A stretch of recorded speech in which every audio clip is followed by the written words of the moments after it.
തിരുവനന്തപുരം പൂജപ്പുരയിലെ ലാൽ ബഹദൂർ ശാസ്ത്രി ഇൻസ്റ്റിറ്റ്യൂട്ടിലെ പെൺകുട്ടികൾ ഒന്നിച്ചിരുന്നു കണ്ട സ്വപ്നം ഭൂമിയിൽ നിന്ന് 350 കിലോമീറ്ററുകൾ അപ്പുറം എത്തിയിരിക്കുന്നു.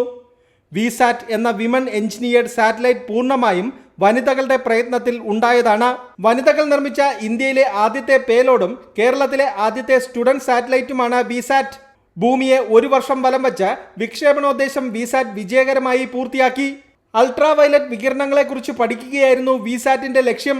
ഇത് വിജയകരമായി പൂർത്തിയാക്കിയെന്നാണ് LBS അവകാശപ്പെടുന്നത്. അവകാശപ്പെടുക മാത്രമല്ല, വിസാറ്റ് നടത്തിയ പഠനങ്ങളുടെ വിവരങ്ങൾ നാളെ പുറത്തുവിടുകയാണ്.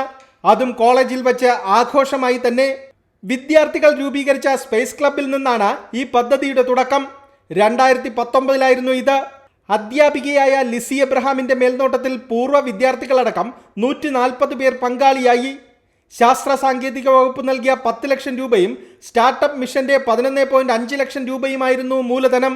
ഇവർ ഒരുമിച്ച് ചേർന്ന് നിർമ്മിച്ച വിസാറ്റ് VSSCയിൽ പരിശോധന നടത്തിയ ശേഷമാണ് വിക്ഷേപിച്ചത്. അധ്യാപകരും വിദ്യാർത്ഥികളും ഒരുമിച്ചിരുന്നാണ് കഴിഞ്ഞ വർഷം ജനുവരി 1 ശ്രീഹരിക്കോട്ടയിലെ സതീഷ് ധവാൻ സ്പേസ് സെന്ററിൽ നിന്നുള്ള ദൗത്യം കണ്ടത്. 1 വർഷം പൂർത്തിയാകുമ്പോൾ സമാനമായ രീതിയിൽ ഒത്തുകൂടി വിജയം ആഘോഷിക്കാനാണ് ഇവരുടെ നീക്കം.